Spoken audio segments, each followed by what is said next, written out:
Gigantes Podcast. Baloncesto hablado.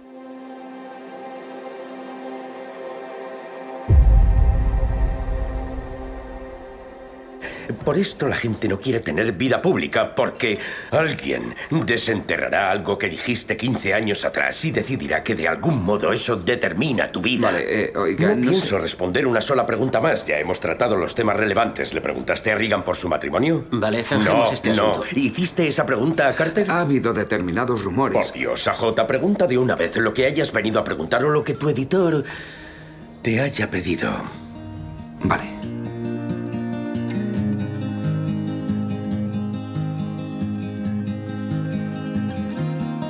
Esto es El Reverso, conducido por Gonzalo Vázquez y Andrés Monge.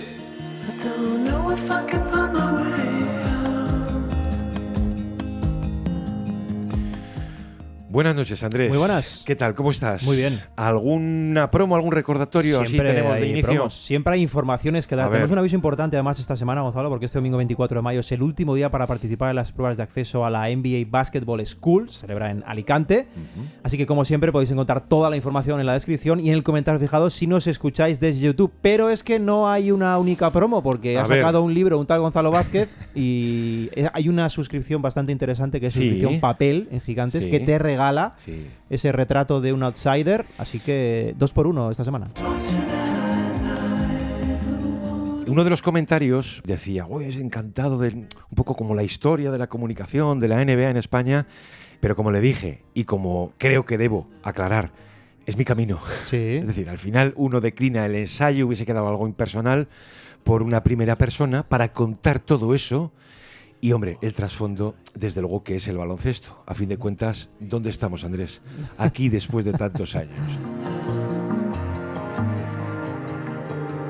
Podríamos convertir en un clásico este género de programa, igual que lo hay como una pieza periodística dentro de la cita anual, que es el sondeo que realiza The Athletic a los jugadores. Es que nos gusta, Gonzalo, no tanto por lo que cuenta, que también, sino por todo lo que no cuenta y lo que se desprende de lo que sí que cuenta. Hay muchos matices interesantes en esto siempre. Sí, sobre todo porque además pues nos permite conocer qué piensan realmente los jugadores, en algunos aspectos de la liga y también por sus homólogos, por los demás jugadores. Este año ha habido menos áreas que otras veces, en realidad lo han fragmentado en varias piezas.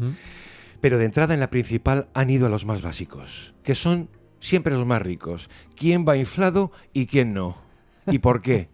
Y los problemas, por lo menos los más recurrentes a nivel mediático este año, que han sido principalmente el tanking y, bueno, relativamente el caso de las apuestas. Se ha abierto este año un último bloque para ideas que puedan aportar los jugadores, que está muy interesante.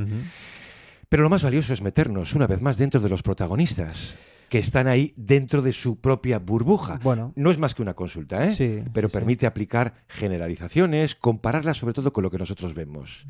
Cumple, Andrés, una función opinativa, por si faltaba algo más de opinión en el mundo actual. Y también vemos mucho sesgo de confirmación o todo lo contrario. Pero a fin de cuentas es un trabajo aclarador.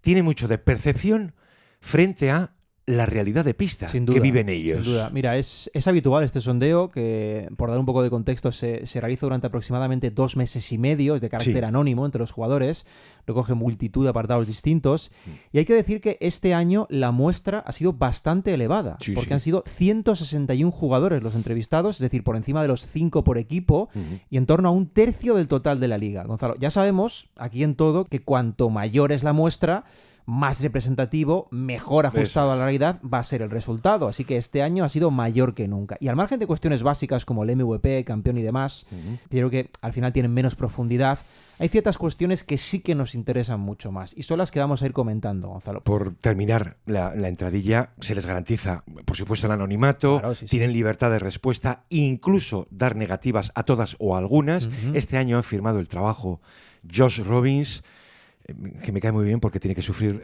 a los Wizards y a los Magic. Sam Amick y Joe Bardon, por supuesto el trabajo está culminado en este mes de mayo. Y Andrés, vamos a repetir las veces que haga falta, son los jugadores. No es la biblioteca de Alejandría. Por eso nos toca a nosotros aportar pues algunos matices o algunos detalles. Vamos a cubrirlas todas, esas áreas de consulta, a ver qué es lo que piensan. Me decías, Pues sí, lo del jugador más infravalorado. Dicen los autores que abre este año el mayor abanico de respuestas. O sea, un total de 89 jugadores mencionados, con el año pasado fueron 75. Es bueno eso.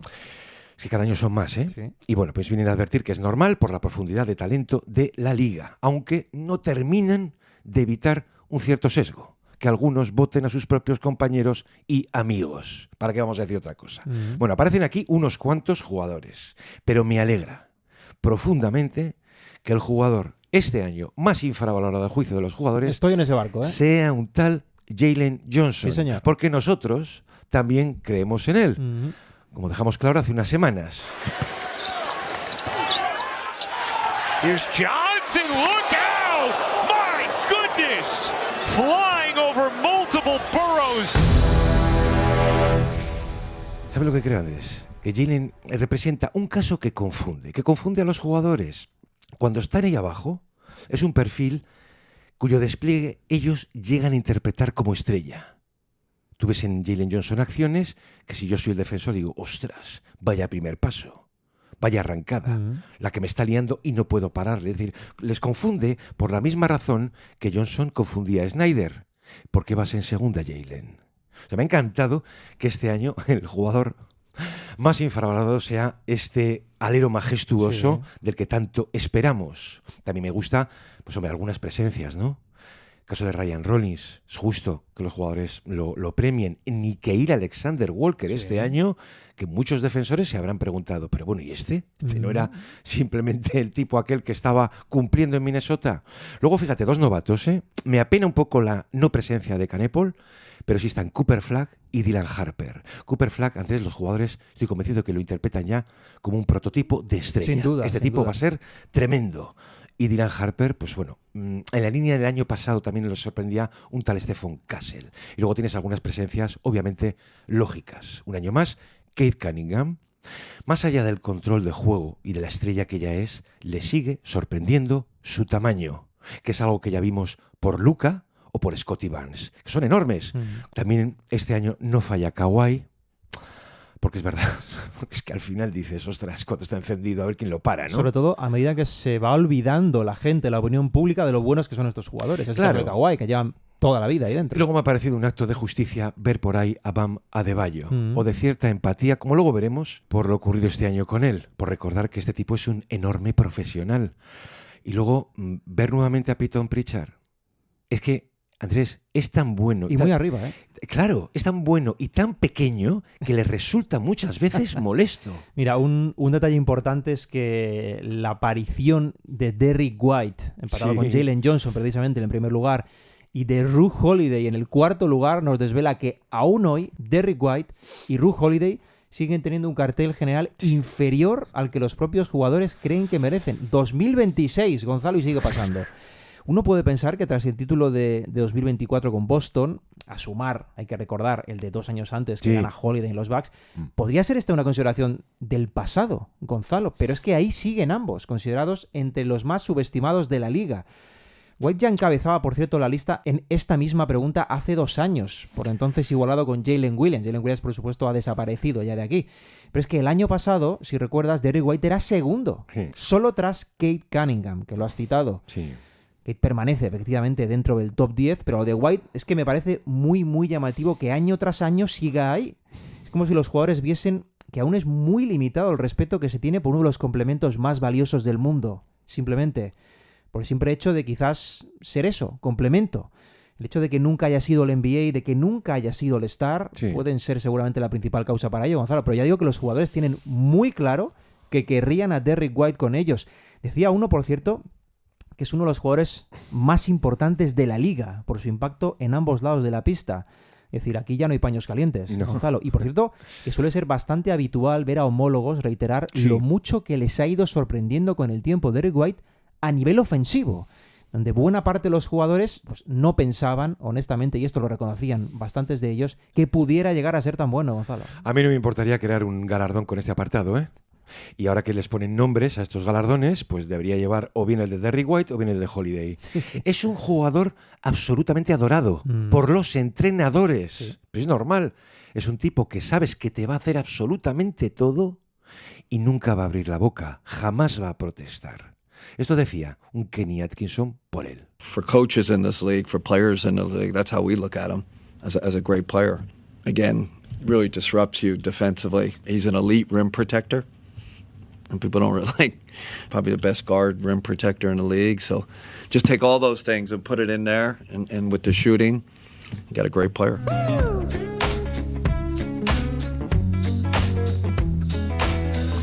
Fíjate que uno de los consultados dice: todos los que apuntaban a Jaylen Brown como candidato al MVP se equivocaban. White ha sido realmente la principal razón por la que han sido tan buenos este año. A ver, esto es obviamente muy matizable, pero yo lo entiendo, ¿no? Dice, hace absolutamente de todo: ataque, defensa, liderazgo, etcétera.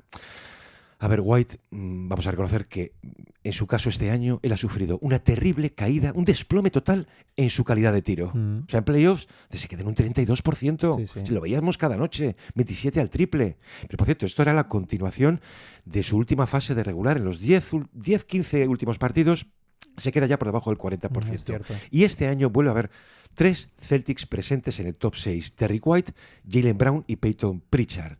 Porque los jugadores veían que sin Tatum estaban superando ampliamente las previsiones. Dice uno, los jugadores comprenden que dadas las circunstancias, en ningún caso eran un equipo de 56 victorias. Completamente de acuerdo, en ningún caso lo eran. Volviendo al caso del más votado de Jalen Johnson, Gonzalo, que dedicamos un capítulo este año explicando ese extraño caso de late bloomer y sobre todo sus condiciones como paradigma de alero moderno. Que aparezca ahí tan arriba Jalen Johnson es fruto de que los jugadores, o al menos una muy importante parte de ellos, se han dado cuenta, y yo no sé si de repente, Gonzalo, pero se han dado cuenta de que este tipo es un cañón absoluto. Es un cañón, porque mismamente el año pasado Johnson no recibe ni un solo voto en esta pregunta. Es decir, ha pasado de la nada a liderar encuestas. Es cierto que el año pasado va un poco con asterisco, porque juega menos de la mitad de los partidos por lesión. Pero fíjate que su carácter un poco discreto le podría haber penalizado incluso este año. Por eso me parece más justa todavía su elección. Pero es que el salto del año pasado, yo creo que se podía incluso intuir, pese a que jugara tan pocos partidos. Este año es cierto que tras la salida de Trae Young se desata. Y coincide además, que esto también hay que tenerlo en cuenta, con el periodo del sondeo. Porque hay que recordar, él es el jugador del este en el mes de marzo, precisamente cuando se estaban haciendo estos sondeos. Y déjame, de entre los nombres de arriba, señalar el caso de Cade, para no pasarlo de puntillas, porque yo creo que es significativo verle en esta cuestión tan arriba y al mismo tiempo que aparezca en el top 5, top 6 del MVP. Como si los jugadores supieran, Gonzalo, que al margen de eso, que al margen de ser un top 5 o top 6 en el MVP, aún no tiene el respeto suficiente de la gente. Y quizás solo estos playoffs, por lo que está haciendo, puedan cambiar esa fotografía general con él, de no ser considerado de forma unánime algo que ya es, Gonzalo, que es una superestrella. Bueno, Jrue Holiday da igual donde esté, lo decimos, va a aparecer siempre, fue el más votado en 2023, segundo en 2024, top 5 el año pasado y continúa ahí. Es que lleva la etiqueta en la cara, sin duda, para los jugadores, ¿no? Valoro también la presencia de Austin Reeves, repite presencia tras el top 4 del año pasado. No sabríamos de su presencia tal vez en otro equipo siendo el mismo jugador, pero creo que ahí el foco Lakers le favorece y también le hace justicia. Porque muchas veces dices, ostras, pero lo que está metiendo, cada tiro más difícil, y sobre todo, los jugadores lo saben. Sobre todo, Gonzalo, el inicio de temporada de Austin Reeves, hasta que tiene lesiones, problemas físicos, es salvaje. Bueno, era de condición all-star. Y luego hay algunos casos extraños o que llaman la atención, que son esos jugadores que causan alguna impresión silenciosa entre sus homólogos. Son mejores de lo que alguna oficialidad mediática, contractual, los estima. Por ejemplo, Naz Reid. Me encanta que aparezca ahí. Naz Reid ha tenido una consideración como muy entregada a ser un grande con buena mano. Y no, es mucho más. Es un jugador, ¿te acuerdas lo que decíamos de los 82 y los 16? Es un jugador para ir a toda guerra. Es mucho más versátil de lo que verdaderamente le hemos considerado, ¿no? Y hombre, su compañero, Jaden McDaniels, Andrés, el Kawhi de los pobres. Si yo puedo entender a Tim Connelly, considerándolo intraspasable. Solo lo puso encima de la mesa cuando el asunto de Giannis, y casi me alegro de que lo hayan conservado. Pero los jugadores lo ven. Y Colin Gillespie, normal, otro discreto. Cuando lo veían a este chiquillo ametrallándolos a triples, Pues es justo, ¿no?, que lo mencionen. Luego, otro jugador, Andrés, que aquí hemos cancelado, vamos a reconocer, unas cuantas veces. Que es, sí, Brandon Ingram. Sí. Brandon Ingram, estábamos a punto de hacer el programa, de repente se borraba, la liaba, 1 de 27 y teníamos que cancelar. Pero la iba a liar más que Duren. Pero cuando está encendido, los jugadores comprueban lo bueno que es. Pasa un poco lo mismo con otro mencionado, como es Desmond Bane. Es un caso, Gonzalo, el de Ingram sobre todo, de techo muy alto pero suelo muy bajo, ¿eh? Y eso suele ser peligroso. Se nos nota demasiado a este tipo de jugadores. Y Desmond Bane aparece, decía, porque cuando se ponía a enchufar en las mejores versiones de los Magic, notabas que ese era el punto diferencial. ¿Cómo no iban a mencionar a OG Anunoby, que tiene una sensación parecida a la de Scottie Barnes? Los jugadores comprenden que son capaces de hacer de todo. Ya por terminar un poco, pues me ha sorprendido, bueno, hasta cierto punto la presencia de Giddey, puedo entenderla, pero me ha sorprendido la presencia de Quentin Grimes. Deben haberse quedado en aquellas noches locas de Dallas o en algunas prometedoras de Philly. Y me ha encantado ver que los jugadores tratan de hacer justicia al fondo de los fondos, o sea, Saddiq Bey, Jordan Miller o Chris Dunn, eso que nosotros llamábamos hace poco jugadores fuera de cartel. Apúntame una en el barco de Chris Dunn, donde siempre voy a estar. Mi elegido, ya sabes cuál habría sido en esta pregunta, es un tipo que sale en el top 10 por parte de los jugadores, está empatado con Kate Cunningham, mi elegido es Scottie Barnes, sigue sin contar con el respeto general de público, de críticas, sobre todo de público, que merece, es uno de los mejores jugadores de la liga, sostén defensivo del 1 al 5, Gonzalo, versatilidad, multifuncionalidad, y solo está opacado, vamos a recordarlo, porque está en los Raptors, que tienen un foco global, vamos a decirlo suavemente, limitado. Pero Scottie es impresionante y sigue muy infravalorado. Y por ir al otro aspecto del cuadro, es decir, a jugadores sobrevalorados, Gonzalo, hay un top 3 clarísimo para los jugadores. Aquí lo tienen claro, ¿eh? O sea, que cambiamos de registro. Cambiamos y nos vamos al otro extremo. Eso es. Trae Young y Rudy Gobert, igualados en la segunda y tercera plaza, solo después de Alperen Sengun. Destaca, por cierto, aquí ha ganado con claridad este año, la aparición de Towns en la cuarta plaza. No sé cómo va a envejecer esto después de lo que está haciendo en eliminatorias. E inmediatamente después ver a Banchero y Morant, que son dos talentazos jóvenes, Gonzalo, que seguramente son elegidos aquí por motivos muy, muy distintos. Y luego hay casos que pediría atentamente que me explicasen los propios jugadores, ¿eh? Como que aparezcan en el top 15 jugadores como Luka Doncic, Tyrese Haliburton, Pascal Siakam o el propio Scottie Barnes. Desconozco, Gonzalo, si hubo confusión aquí con el significado de sobrevalorado, porque no lo acabo de entender. Por cierto, que hablando de Sengun, que insistimos es el más votado con diferencia, Sengun fue elegido All-Star. Llevan 2 años seguidos siendo All-Star. Es un tipo que ha promediado 29-6 en un equipo de playoff. Es un interior con una ascendencia, podemos decir que creciente en la liga, pero seguramente aparece ahí tan arriba, no tanto por el fondo, Gonzalo, como por las formas. Muy bien. ¿Sabes por qué? Por la actitud que tiene en pista, ese lenguaje corporal blando, ese quejarse constantemente de los árbitros, un poco flopero, ¿no? Dirán algunos jugadores. De hecho, algún jugador que decidió explicar esto, y se lo agradecemos, incidía que les molesta de Sengun precisamente eso, que proteste todo a los árbitros, que no se canse de hablar. Creo que el lenguaje no verbal del turco pesa bastante en esta decisión. Y en ciertas ocasiones el verbal también, Gonzalo, porque recordemos, sin ir más lejos, el incidente estos mismos playoffs con LeBron, cuando le viene a decir James en la línea de tiros libres que precisamente él no podía quejarse de lo que los rivales fueran blandos. Esto va un poquito en consonancia con lo que estaba diciendo y sobre todo con lo que los jugadores piensan de él. Hay uno que dice, ¿no? Llora demasiado. Pues ahí lo podríamos dejar. Mira, fíjate, en la pieza viene a decir, aunque es cierto que Sengun no tenga fama de gran defensor, con Amen Thompson y Tari Eason cubriendo el perímetro, Houston terminó sexto en rating defensivo. Habrían sido top 5 de haber estado al completo, seguro. Bueno, razones entonces buscamos por lo de Sengun. Creo que ha empezado a despertar una ligera aversión. Los jugadores son conscientes de quienes ocupan líneas de prensa, elogios. No es necesario, un gran contrato, porque en el caso de Sengun no alcanza el máximo, negocian un intermedio, se queda en 185, pero no es tanto por eso como por empezar a pillarte la matrícula, ¿no? O sea, han visto su final de temporada, aunque esto es anterior, saben que los mensajes de Durant en su cuenta falsa todos eran ciertos. Luego es cierto que le penaliza ese no defiende y flopea. Y estas dos últimas características son como una actualización de los peores prejuicios americanos sobre el tema europeo. No defender y flopear. Y además te digo que se ha ido haciendo como jugador técnicamente pesado. con una mímica cargante. ¿Sabes? Esos jugadores que al primer bote ya están haciendo forzar la falta, ¿no? Y eso los jugadores lo penalizan. De hecho, es el motivo de que aparezca Karl Anthony Towns también en esa lista. También te digo que de haber nacido en Kentucky o en Wisconsin, el número 1 no habría sido el turco, ¿eh? Te lo digo así de claro. No digo que no estuviese ahí arriba, pero el número 1, con esa claridad este año, creo que no. Pero al final esto de Overrated es la sección más controvertida todos los años. Por el año pasado, ¿quién fue el número 1? Tyrese Haliburton. Fue tremendo. Hubo una cuota de motivación por ello, no porque su producción de temporada fue anterior. Y después de saberlo, rotundamente sí. Él lo llega a reconocer, hasta meter al equipo a Indiana en las finales.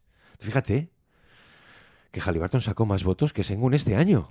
Sengun, que no ha tenido oportunidad de revancha, no este año. Yo, por suavizar con el turco, solo tiene 23 años y una progresión que invita al optimismo de cara al futuro. Es que y los jugadores entender que, chico, Jokic, al final solo hay uno. Se debe sobre todo a las formas, yo creo que más que el fondo, porque creo que ellos deben reconocer que es un jugador all-star. Ese sí su calibre. Las formas no les acaban de gustar. Más allá del turco, hay que decir que no nos sorprende nada ver aquí a Trae Young o a Rudy Gobert, son dos clásicos.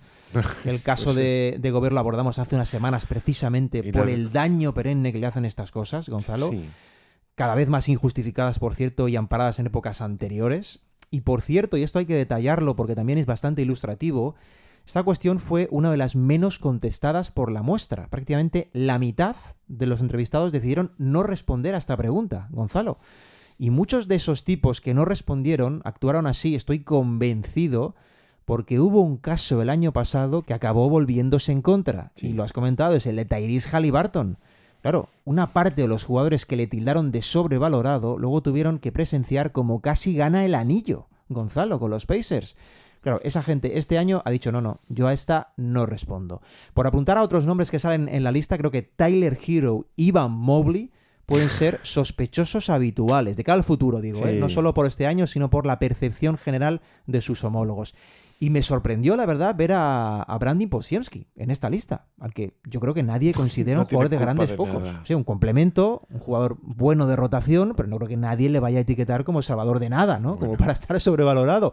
Es un buen jugador de rotación y listo. Pero te das cuenta que ¿qué sentido tiene que Haliburton siga apareciendo? Es que hay mucha inercia entre los jugadores, es lo que explica qué pinta este año Trae Young en esta lista.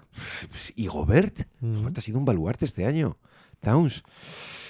O sea, Towns, a lo mejor hay que empezar a cambiar la percepción por un jugador que lleva ya 3 finales de conferencia consecutivas, cambie de equipo o no. Luego, la presencia de banquero creo que se explica porque los jugadores sufren esa disyuntiva de ¿con qué banquero nos quedamos? ¿Con el bueno o con la escopeta de feria? Por cierto, que ya ha entrado este año con fuerza Deni Avdija, que más allá de otros motivos, los jugadores no soportan su rate de tiros libres. Dice, pero bueno, ¿y este? ¿Desde cuándo se ha ganado, digamos, este caché? Caso de Luka, Andrés, ahí es donde el anonimato entra con fuerza, ¿eh? Hay mucha vendetta. Lo que pasa es que los jugadores aprovechan para decir, con este no puedo. El caso de Ja Morant, lo decías. A ver, Ja Morant ya es un poco también por circunstancias. ¿Qué pinta Sabonis este año ahí? Le tienen pilladísima la matrícula, no hace falta su aparición. Y el caso de Podziemski, yo te lo digo claramente, es que si digo la razón principal, me cancelan la cuenta, ¿no? Vamos a ver, yo creo que muchos de los demás jugadores no han entendido nunca su presencia en los Warriors. En los Warriors, como si no tuviera todavía el pobre el pedigrí que hace como titular muchas veces. Y eso le penaliza, en lugar de comprender que es un complemento que ha dado muy buenas noches y que cuando las da malas o se lo comen es muy visible por carne de meme. Y en el caso de Evan Mobley también hay aquí otra disyuntiva.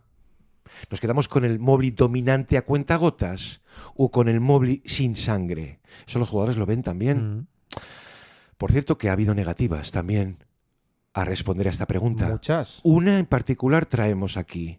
Dice, esa es una de las pocas cosas en las que pondría mi nombre por delante de cualquiera. No quiero destrozar cobardemente a otro jugador. Yo no soy así. Andrés, que lo beatifiquen a este tipo. Vamos con los entrenadores. Sí, vamos con ellos. Entrenadores en positivo. Es que ha cambiado la pregunta este año. La han suavizado un poco. Sí. Porque señalaba demasiado porque la al otra. final de Thibodeau el pobre se Claro, llevaba. ¿Qué entrenador al margen del tuyo no jugarías nunca? Bueno, pues este año es algo así como, oye, ¿qué entrenador encuentras como más most impressive, ¿no? Sí. Que te haya impresionado para bien más. Bueno, Andrés, aparece otra vez Joe Mazzulla. Y aquí estoy convencido. Entre los jugadores hay una sensación generalizada de que protege a sus jugadores, de que mataría por ellos. Y porque no le dejan tener el lobo, Gonzalo, que si no les protegería todavía más. Es que esta semana veía una frase Andrés maravillosa por él que decía, vamos a ver, o es un genio o está para encerrar. A nosotros con él nos pasa lo mismo. Y son las dos cosas. Déjame que te diga que son las dos cosas. Sí. Es bastante obvio, lo de Mazzulla, esa mezcla de reformulación del proyecto con el vaciado completo de la pintura que sufren los Celtics, la salida de Holiday, la lesión de Tatum, unas expectativas globales muy inferiores a lo visto en fase regular.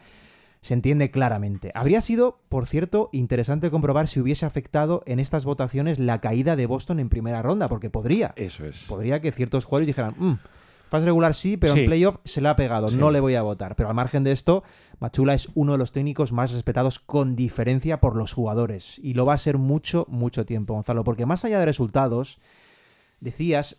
Yo creo que es su actitud lo que gusta, lo que engancha, la pasión que expone siempre, cómo hace grupo, cómo protege a los suyos, lo ambicioso, lo competitivo que es, que no tiene excusas, que no echa a los jugadores debajo del autobús. Eso es. Saludos, Doc Rivers. Mazzulla es un tipo que conecta muy fácil con el jugador, Gonzalo, y se aprecian cosas como estas, viendo que incluso miembros de otros equipos le tienen en muy buena estima. Aparece otro año más Mark Daigneault, que fue el ganador de esta misma consulta la pasada temporada. Un tipo que convence mucho. Al final Daigneault es la cara joven de un equipo joven que lleva arrasando 2 años, siendo el tipo que se comió además la reconstrucción. Sin duda. Al final es el secretario de gimnasio de Sam Presti. Daigneault tiene una forma de actuar impecable, a mi juicio demasiado estreñida, seria, pero claro, los jugadores ven al grupo feliz constantemente y acaban reconociendo al tipo que los dirige. Igual que en el podio me alegra ver este año también a JB Bickerstaff. Obvio, también. Son los jugadores quienes más valoran a Biggs su trabajo por encima del espectro mediático.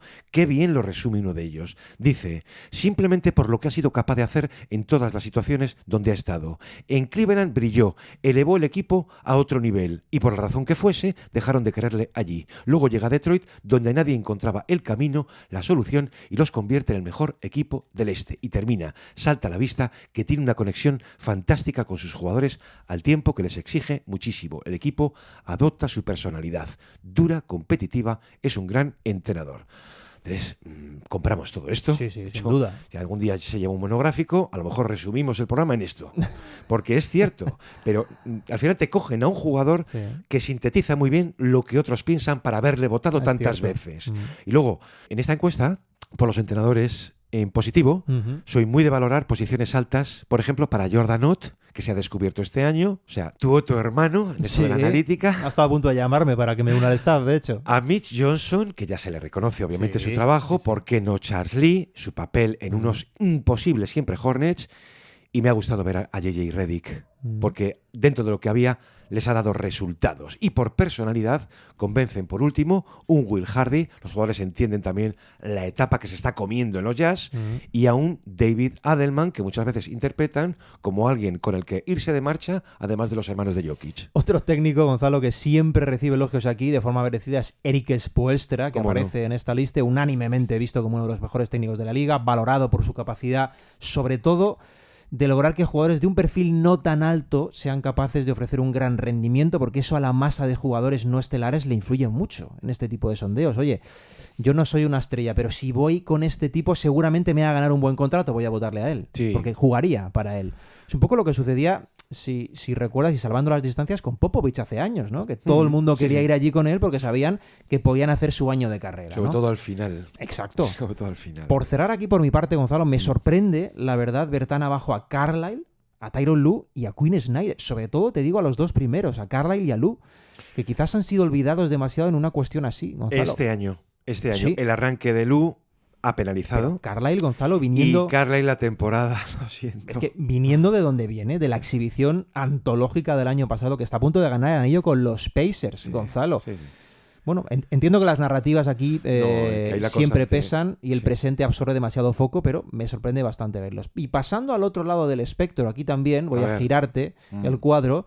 Cuando a los jugadores se les pregunta por qué entrenador te resulta menos impactante, no estando Tom Thibodeau, la pregunta se abre. O sea, Gonzalo. los entrenadores en negativo. Eso es. Los peores. ¿Sabes Uf, a quién apunta madre. la mayoría? Bueno, A Brian Keefe, que yo creo que bastante tenía el hombre con estar donde estaba. totalmente, Andrés, ¿qué le vamos a hacer? Pero me quedo sobre todo con el que eligen en segundo lugar. Eso sí me parece bastante ilustrativo, Gonzalo, porque el segundo es Doc Rivers. ¿Se había pinchado ya la burbuja de Rivers para los jugadores? Pues Hace creo que tiempo, a sí. partir de lo que ellos recogen, sí. Por cierto que Steve Kerr sale muy arriba en esta lista también. Billy Donovan y Mike Brown también están bastante arriba y luego ya me explota la cabeza lo de ver a Carlisle dentro del top 10. Lo de Keefe, por cierto, Sí. lo comentaba porque me gustaría saber qué parte de los encuestados soltó su nombre pensando sobre todo en la disfuncionalidad de los Washington Wizards como franquicia. Es decir, no votándole a él, sino votando a los Wizards. Porque de hecho hay una respuesta Esto es clave. anónima, insistimos, Esto es clave. que me hubiera gustado que no lo fuera, que literalmente, Gonzalo, en esta pregunta contesta, ni siquiera sé quién entrena a los Wizards. Pero voy a decir a ese, al técnico de los Wizards. Eso, fíjate. Es que evidentemente hay una asociación gigantesca aquí, una carga de culpa mucho más a la franquicia que al propio entrenador. Yo creo que esto hay que dejarlo claro. Una mayoría de jugadores que no conocen de ese entrenador absolutamente nada, salvo el equipo, acaban votando a equipos. Totalmente, totalmente. Y el tanking penaliza. O sea, al final es lo que dices, ¿no? A perro flaco. Mm. Y hay que mencionar también aquí los 83 puntos de Bam Adebayo. Mm. Es que tuvieron muchas consecuencias. Y le hacen daño. Pero ¿quiénes acaban saliendo en la foto? Los Wizards, que es un caso mucho más grave que la noche de los 81 puntos de Kobe, porque nadie cargó contra los Raptors. No hay un estigma de, bueno, es que los Raptors contra los Wizards sí. Porque el pobre de Keefe no tenía solución y lo vimos todos. Sí, sí. Estaba lanzando a 3 de sus jugadores por acción y o era falta o era canasta o ambas cosas. Entonces no pudo resolver aquel asalto de Eric Spoelstra. Y no ha habido perdón con todo aquello. Pues si hay un jugador que dice, después de eso deberían echarlos a todos de la liga, Andrés. Déjame añadir que paradójicamente, o no tan paradójicamente quizás, dos de los técnicos que salen arriba en esa lista están sin trabajo. Hablo de precisamente Doc Rivers y Billy Donovan, aunque son por causas evidentemente bastante distintas. Sí. Uno no quería estar sin trabajo y el otro sí, en este caso. Y se ha resuelto hace poquito el caso de la continuidad de Steve Kerr en Golden State Warriors. Bueno, me sigue resultando llamativo porque globalmente tú te paras a pensar un técnico con 4 anillos, con esa consideración de players coach. El desgaste. Tanto tiempo, me sigue sorprendiendo, me sorprende que salga tan arriba. Pero históricamente todo seleccionador del Team USA sale muy bien parado en estas encuestas, ¿vale? Pero la imagen de Kerr ha ido cayendo. Sí. Decía lo del desgaste, también pesan los resultados. No sé, los jugadores a lo mejor no tienen del todo en cuenta las lesiones de Jimmy Butler y sobre todo en la fase, tramo final de temporada de Stephen Curry. Sí. Pero en el caso de Kerr sí es localizable el problema. Para los demás jugadores sí le ha pasado factura el caso Kuminga. Mira, lo refleja bien uno que dice, creo que es un gran técnico, vaya por delante, pero no, me pareció inteligente cómo manejó el asunto Kuminga. Ha sido demasiado largo el desenlace. Eso seguro. Desde el momento en que supimos que no podía con él, que no era un jugador de su gusto, haz lo que sea para moverlo. Pero es un problema de la gerencia. Desde luego, pero al final, ¿quién da la cara en todo esto? ¿Steve Kerr?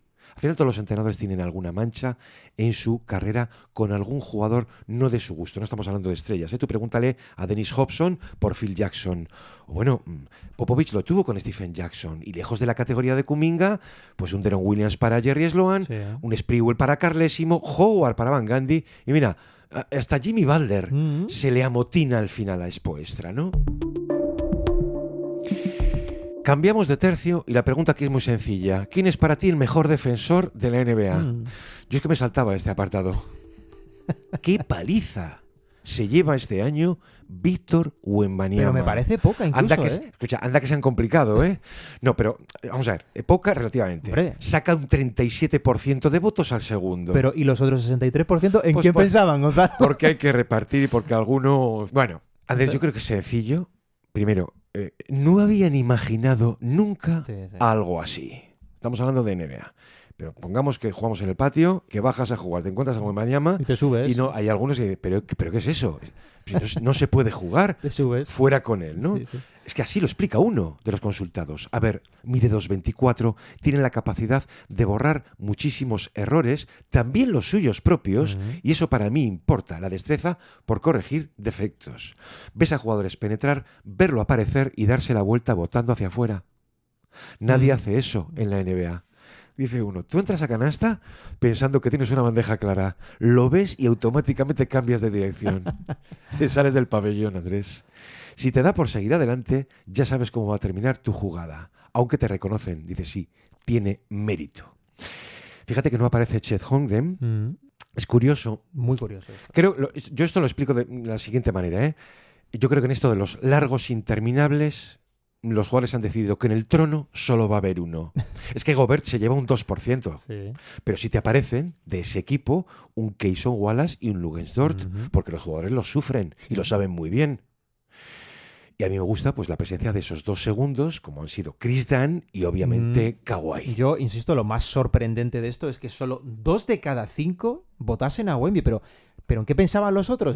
Es decir, Sí. ¿hay algún tipo de coacción aquí para que no... ¿Se puede votar solo uno? Claro, es decir, no, yo de todas formas, creo que para el futuro esta pregunta la tienen que reformular sí o sí, decir sin tener en cuenta a Wemby quién consideras que es el mejor defensor, porque si no va a dejar de tener sentido. Eso lo dijo Jaylen Brown, muy bien. Claro. Dice, habría que crear 2 galardones. Exacto. Uno humano y otro no. Exacto. Estamos asistiendo únicamente, hay que recordarlo, por si alguno no tiene suficiente miedo aún, que estamos asistiendo al nacimiento de Wemby, a la parte visible del iceberg de un defensor que va a cambiar el juego directamente. Gonzalo, tiene tramos de ser incluso ofensivo, injusto. Tenerle delante, en pista, enfrente, es un abuso absoluto.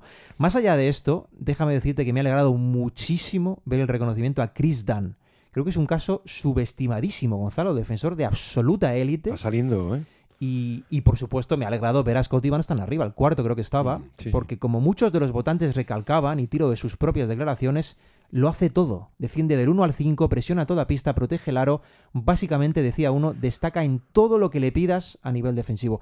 Y es cierto, Gonzalo, al final es unir nivel y versatilidad al extremo.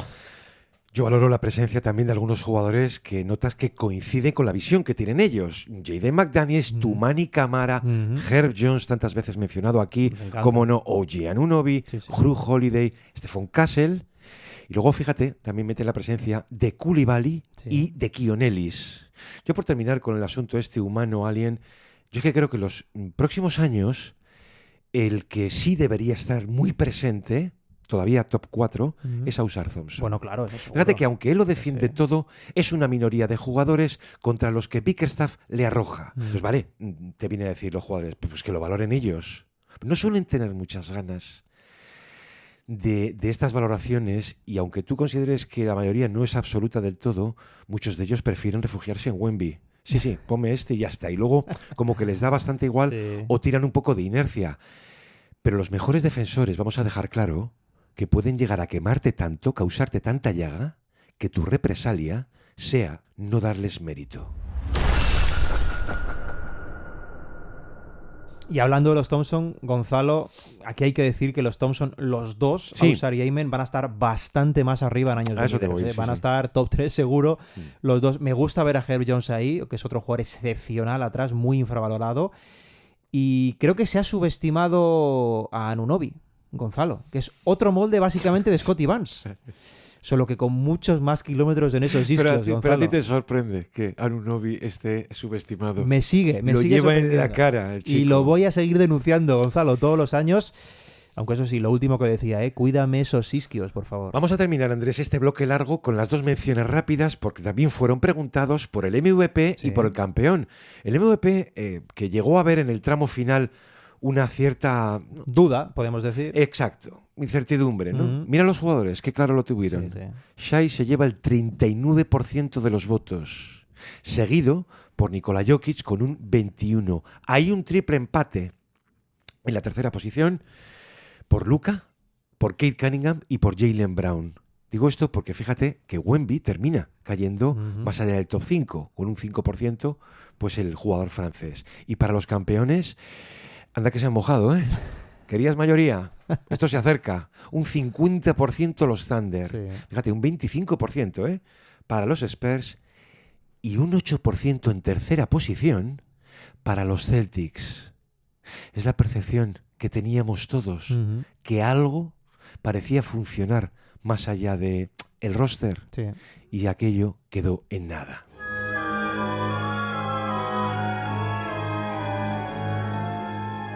Vamos con la integridad del juego, que es una de las cuestiones que van a ir reforzando en años venideros, porque es verdad, la pregunta era muy sencilla. ¿Crees que la integridad del juego está en peligro? Entonces, casi un 75% de jugadores estimaban o responden que no. Al final es tu profesión, yo creo que también tienes que defenderla de algún modo. Sí. Pero más de un 25% dicen que sí. O sea, los que sí perciben riesgos mirando a las apuestas y al tanking, ¿no? Entonces los autores se ocupan, lógicamente, de ese sector que reconoce, dicen, tendencias preocupantes que podrían dañar la reputación de la liga si no se controlan. Hemos visto ejemplos este año, pues hombre, desde el caso Kawhi, esa trama abierta por saltarse el límite salarial, estamos pendientes todavía de sentencia. El caso del tanking, ¿me dejas un segundo por aclarar a los oyentes? El tanking aquí lo cancelamos como 2 o 3 veces. Nos dio tanta pereza, la corriente era tan masiva, tan repetitiva, que bueno, nosotros solemos actuar así, pues nos salimos, tomamos la siguiente salida, porque al final todo el mundo denunciaba lo mismo y todo el mundo tenía soluciones. Sí. Bueno, pues adelante, ¿vale? Yo del tanking me quedo prácticamente su definición casi académica. El tanking es la manipulación de los partidos. La manipulación deliberada de alineaciones, rotaciones o disponibilidad de jugadores para perder partidos y mejorar tu posición en el draft. Y luego también se ha hecho alusión en este año a la parte más siniestra, que son las derivadas de alinearse la competición con las apuestas. Entonces, ¿hay motivos para ver peligrar? Pues Andrés, para algunos, desde luego que sí. Estratégicamente el tanking es un recurso de despachos y mientras lo siga siendo va a seguir existiendo, Gonzalo, porque la NBA es una competición caníbal. Por supuesto, aquellos que dijeron que la integridad sí está en riesgo citaron el tema apuestas como el principal peligro. Esto se conoce de sobra en los vestuarios, Gonzalo, no pilla por sorpresa aquí a nadie. Sí. Y es uno de los equilibrios más complejos en los que se ha adentrado la propia NBA, que ha sido la que ha decidido meterse en los últimos años. Y luego quiero recordar un matiz interesante que aportaba un entrevistado que decía que la cantidad de talento que tienen en la liga ahora va tapando muchos de esos problemas crecientes. Me pareció interesante. Sí. Y es sencillo, si lo piensas, con semejante cantidad y calidad de jugadores, poner el foco en lo deportivo cada día es muy fácil cuando te conviene. Me parece una reflexión muy interesante, ya digo, con bastante más fondo del que parece a simple vista por la forma que se tiene de redirigir el foco de atención a otros lados. Por cierto que lo del tanking, como decía anteriormente, es visto en general por los jugadores como algo bastante asumible. Solo un 28% de los encuestados considera que de verdad el tanking es un gran problema. Aquí entiendo que ellos son seguramente una de las partes más protectoras con ese aspecto. No les va tanto en juego como, por ejemplo, sí a los cuerpos técnicos, a las gerencias y al final, Gonzalo, a la propia liga.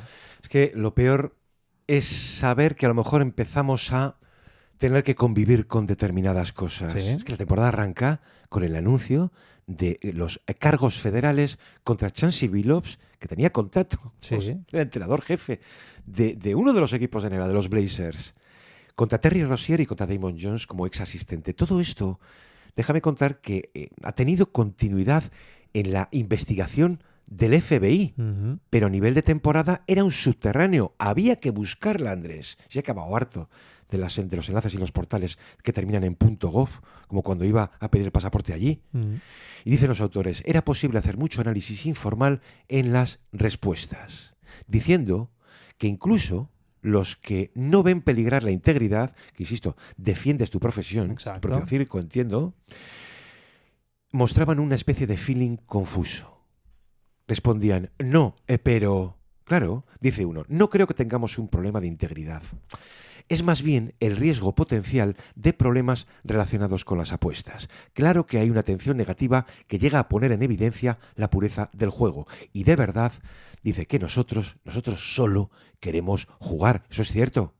Entonces sí que denuncia con más ganas, ¿no? Tienen que hacer algo con las apuestas. Si no lo hacen, acabará habiendo problemas, que esto es lo que le acaba llegando al presidente del sindicato, Fred Van Vliet. El asunto es más grave a pie de jugador. Sí, sí. Dice uno, la combinación de apuestas y redes sociales es muy peligrosa. Esa sí influye en el juego. Otro, para aclarar, sales a jugar y escuchas a un aficionado gritarte, por favor mete 11 puntos, coge otro rebote más, comete otra falta. Eso estropea el juego, nuestro quehacer. ¿Qué coño es esto? ¿Me dejas un segundo, Andrés? Dediqué unos meses a ese trabajo. He titulado Depredadores de apuestas y acoso a medianoche, la epidemia silenciosa que infecta la NBA. ¿Sabes lo que notabas en las consultas? Notabas, Andrés, mucha resistencia. No quiero hablar, de eso no quiero hablar. Tienen pánico a que sus nombres aparezcan vinculados a nada relacionado con las apuestas, aunque sea para mostrarse en contra. Es que no quieren que aparezcan sus nombres en ningún titular relativo a... Los más valientes, te puedes imaginar, ¿no? Un Draymond Green, un Jaylen Brown, etcétera, los habituales. Pero los jugadores llegan a tapar amenazas recibidas por distintas vías. Que bien lo expresó esto Jalen Brunson diciendo: al final lo dejamos pasar. Bueno, hay un jugador, Gonzalo, que dentro de estos temas de riesgo literalmente dijo que el tanking está matando la liga, que de ningún modo se debería recompensar ese esfuerzo por perder. La NBA, como hemos visto, ha estado activamente involucrada, con feedback de todas las partes, por cierto, en alterar ese sistema de opciones de cara al draft para modular el daño de buscar la derrota, que es un daño real, obviamente, pero está por ver. Está por ver si las modificaciones van a traer acierto, van a ser parches más o menos exitosos para un problema que no obstante tiene mucho tiempo. Gonzalo, que esto no es de ayer. Claro. Que ahora, como con todo, el foco es mayor porque las redes sociales lo amplifican a lo bestia, Eso pero ha es. habido casos muy sangrantes y, déjame decir, muy trascendentales de tanking en la NBA ya desde el siglo pasado. Pero este año la cuestión del tanking ha sido tan masiva que, cómo no, iban a abrir un apartado exclusivamente por ello, Sí. por el tanking. Que viene a ser, bueno, para ti, ¿qué magnitud tiene el problema del tanking? Es un pequeño problema, un 44%, y luego las otras dos en torno al 29%. ¿Es un gran problema o no lo es? Claro, lo que te vienen a decir es que no es posible pasar por alto una realidad que a fin de cuentas afecta a todos. Sí. Juegues donde juegues, dice, acabarás disputando partidos contra equipos que prefieren perder entregados a su futuro. Claro, los jugadores se protegen también a sí mismos, ¿eh? Porque te vienen a decir, los profesionales que pisan la pista no son responsables de una causa mayor que tal vez venga desde arriba. Ellos quieren ganar o jugarlo bastante bien como para conseguir un mejor contrato u otra oportunidad profesional. Vale, porque el tanking actúa antes de que los propios jugadores tengan que decidir. La estrategia consiste en asegurarse de que los mejores jugadores no estén disponibles para ayudar a ganar, que no interesa. Y si lo están, fuera de ellos cuando la derrota está en juego. Dice uno, para mí es muy molesto. Ya es hora de que hagan algo. Es terrible. Otro señala, cuando ves gente diciendo que tendría que haber un torneo solo para los peores equipos, te das cuenta de la seriedad del problema. Aquí hemos insistido muchas veces en que siempre va a haber malos equipos. Siempre va a existir el sector de los peores. Para que haya ricos, tiene que haber pobres, ¿de acuerdo? El problema ha venido siendo que los incentivos sean tan obscenamente directos. Es que, Andrés, el partido del 3 de febrero, por poner un ejemplo, ¿vale? Entre Jazz y Pacers, es que cuando Carly denuncia la sanción de $100,000 por qué y tal, bueno, Carly, dejas fuera a Nesmith, Siakam, Nembhard, y a los Jazz cuando les meten 500, medio millón, ya es considerable. Tú ves algunos finales de partido, es que la multa es por eso, Sí. por lo que hacen frente a Miami y frente a Orlando. Recuerdo perfectamente los últimos minutos del partido en Orlando de ellos, que termina 120-117. ¿Cómo iban a permitirse ganar aquel partido cuando iban por delante? Te quedas con la boca abierta cuando Hardy saca de pista a Jaren Jackson y Lauri Markkanen. Y las pérdidas finales, las pérdidas de balón de saque de fondo y saque de banda son de parvulitos. Sí, sí. Andrés, en el último cuarto, 4 titulares juegan un total de 0 segundos. Entonces, ya digo que en conjunto lo sabemos todos y es la parte más escandalosa, que hay un momento en que dices, bueno, sé lo que voy a ver. De ¿Y todas por formas, Déjame decir también, Gonzalo, que aquí es mucho más fácil que nunca realizar ese ejercicio de proteccionismo con los jugadores porque estamos viviendo la era del load management también. Esto hace 25 años era inconcebible. Totalmente. Ahora las franquicias, los propios cuerpos técnicos tienen mucha más opción de decir no me interesa o no me conviene que cierto jugador actúe en cierto partido. Es decir, el tanking está más protegido, entre comillas, que nunca. Pues hemos visto ejemplos para aburrir, si lo decías, ¿no? Históricamente, además, desde que bueno, pues los Rockets durante 2 años pierden a propósito todo lo posible para hacerse con Samson y con Olajuwon y encima lo consiguen. Pero es cierto que este año, o que cada año veíamos un punto de descaro mayor. O sea, hay técnicas para innovar en todo esto. Traspasas estrellas para guardarlas mientras el equipo pierde. O retirar jugadores clave de partidos en febrero, con meses de competición todavía por delante. Entonces, claro, también los autores se preguntaban, ¿pone en peligro la supervivencia a juicio de los jugadores? Hombre, no. ¿Destroza su imagen? Rotundamente sí. Luego puedes encontrar razones para tragar con ellos, ¿eh? Que los jugadores tienen razones para todo. Dice claro. uno, no creo que sea bueno para el baloncesto, pero también permite oportunidades para jugadores que quizá nunca las tendrían en equipos competitivos. Esto es cierto, pero para eso no hace falta el tanking. Para eso está la G-League también, ¿no? Y aparte, en todo equipo malo las vas a tener. Es que yo recuerdo los Raptors de 2006, Sí. ¿no? Hay un momento, bueno, se van a 55 derrotas. ¿Por qué lo recuerdo? Porque había un novato llamado José Manuel Calderón y recuerdo dedicarle una pieza titulada La derrota indolora. ¿Por qué? Porque aquella situación al novato extranjero le iba a permitir un volumen de minutos enorme. Se va a casi 1.500 y 11 titularidades. Claro, pero no es necesario el tanking. Si tú no puedes ganar, pues no puedes y ya está. Luego alguno tira de ironía, ¿eh? Dice, a mí no me importa que algunos lo hagan, nos regalan victorias. Claro, Andrés, pero luego vemos cosas terribles. Pulls up. Missed it badly there. Less than a minute to go. No. Oh my goodness, Valentine! No. Whoa, no! No. That is not the shot No. at that moment. That's a horrible shot. No.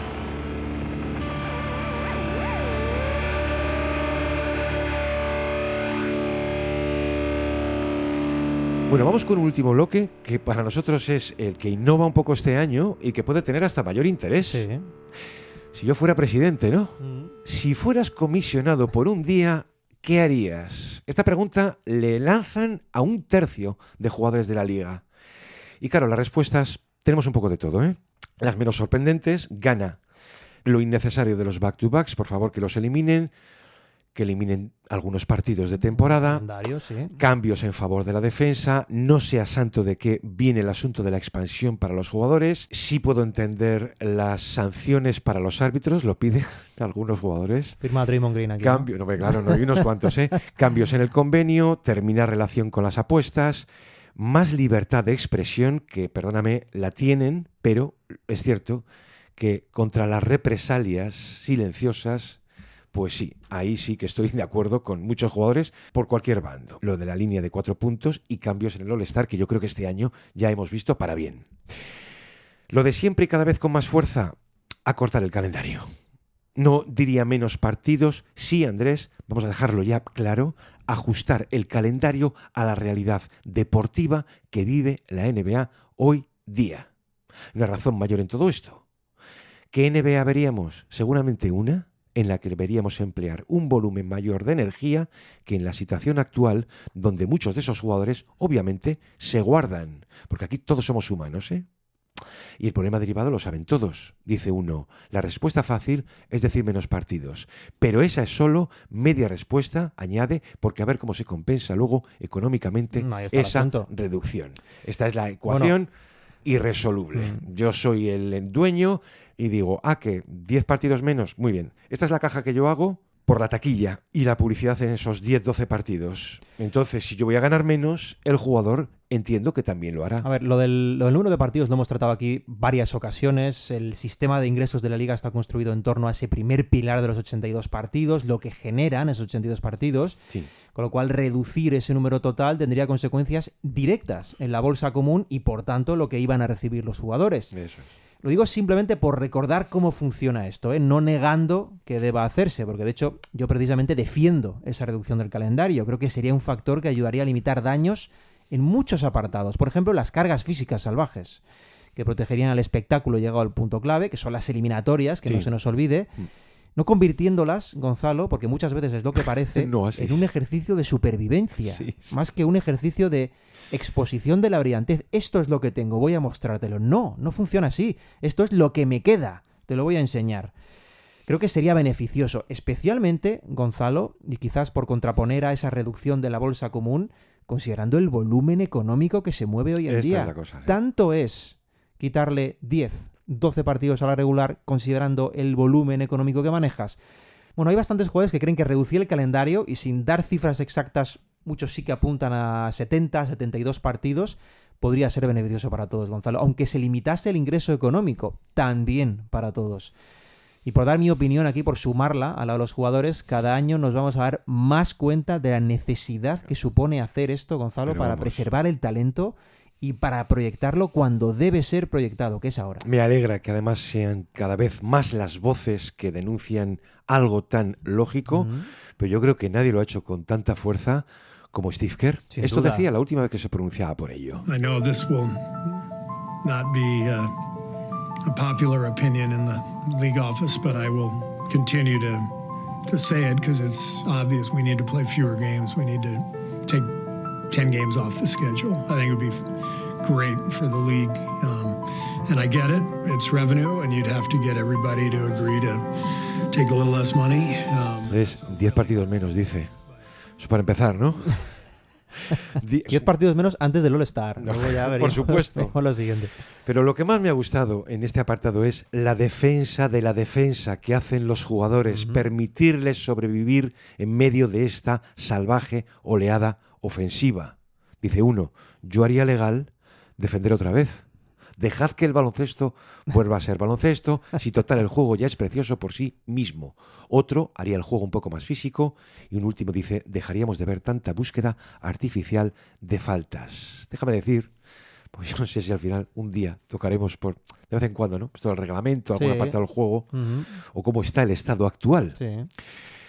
Pero yo defiendo el mismo derecho que tiene el atacante de forzar o ganar la separación para el defensor. Esto no puede ser una vía de un solo sentido. También sigo creyendo que más que cambios en el reglamento, todo depende de una mayor tolerancia al contacto. O sea, cosa de silbato, cosa de interpretación arbitral. Hablamos de silbato porque los jugadores, una buena parte de los jugadores, creen que los árbitros deberían estar expuestos al juicio por sus actos, Gonzalo, a la plaza del pueblo, a ser penalizados. Te digo dos que tendrían que pasar por el patíbulo sin que yo lo apruebe, pero te digo, vamos, o sea, uno de ellos ya lo sabes quién es. Bueno, ya lo sabemos. Esto, por supuesto, incluye sanciones, ¿eh? Sanciones para los árbitros, según los jugadores. Y luego, entre otras decisiones que tomarían, más allá de la locura de la línea de 4 puntos, que no la he llegado a entender mucho, los que más me gustan son los que abogan por el final de los vínculos con las apuestas, Gonzalo, y los que aluden a alteraciones en el convenio como formas de mejorar. Esto ha sido Jaylen Brown seguro, porque es llegar un poco al inicio, al origen de todo. Vamos a tocar el convenio porque desde ahí es desde donde se rige todo. Me parece muy inteligente. Y la parte mayoritaria, que suele ser la que menos voz tiene, creo que también lo hace saber. Sí, y sobre todo creo que son los cambios más profundos y seguramente los más honestos, Gonzalo, que se podían acometer, más allá de gustos, más allá de fobias, con el formato del All-Star que has citado, con la línea de 4 puntos, porque esto sí que creo que podría ser sustancial de verdad, ir al convenio o restringir, limitar o incluso eliminar los vínculos con las apuestas. Es que la línea de 4 puntos, cada vez que la veo aparecer, es muy poco seria. A mí me suena a NBA Jam, ¿te acuerdas del juego? Pues... Bueno, es que otro propone reducir la posesión de 24 segundos a 20 o incluso 18. Mike D'Antoni dice que sí. Claro, es que te lo puedes llegar a pensar, ¿no? Pero claro, la razón que esgrime es la siguiente. Dice uno, los partidos acabarían 207-175. Pues muy bien. Dice, juego muchísimo al 2K y mi regla favorita es siempre bajar el reloj de posesión. Pues esto es lo que nos faltaba, hacer de la NBA ya un TikTok. Otra que me encantó, por cierto, fue el que dijo que debería haber sanciones anuales, Gonzalo, anuales para jugadores que hacen floppy. Sanciones anuales, ¿eh?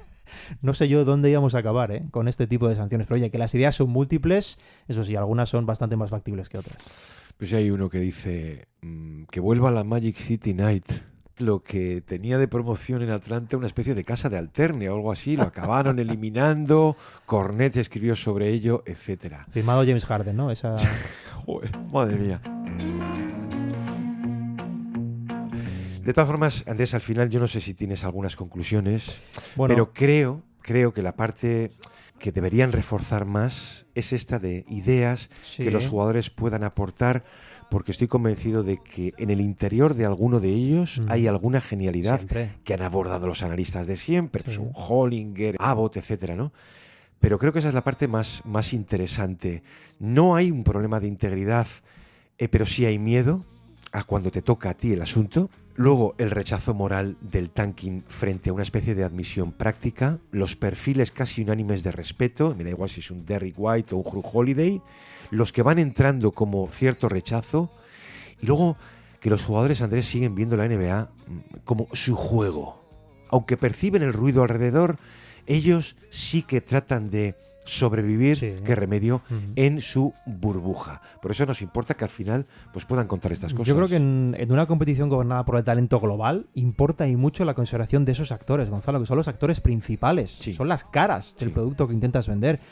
No solo por tener contentos a aquellos que más hacen crecer al espectáculo, sino por un feedback que yo creo que es necesario para llevar todo a un lugar adecuado, a limitar los riesgos, a solventar problemas, o simplemente a escuchar con voluntad de atender a los más involucrados de todos, que son ellos. Eso es. Ojo, no siempre, ni muchísimo menos de hecho, van a tener razón, pero son una de las partes más necesarias que debes atender, y por eso siempre va a haber que tenerlos muy, muy en cuenta.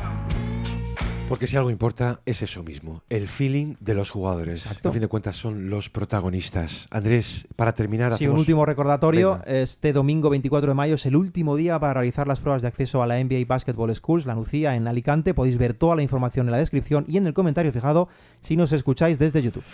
¿Has empezado el libro? Estoy a punto. Pues déjalo para el verano, Andrés. Muchísimas gracias, Andrew. Un placer. Una semana más, como a todos vosotros, por estar, como siempre, ahí en el reverso. Nos va quedando ya muy poquito. Disfrutad, pues esto que queda hasta conocer el campeón. Lo mejor de todo. Aquí estaremos el próximo lunes. Un abrazo. Hasta entonces. This ain't heaven. It'll do for today.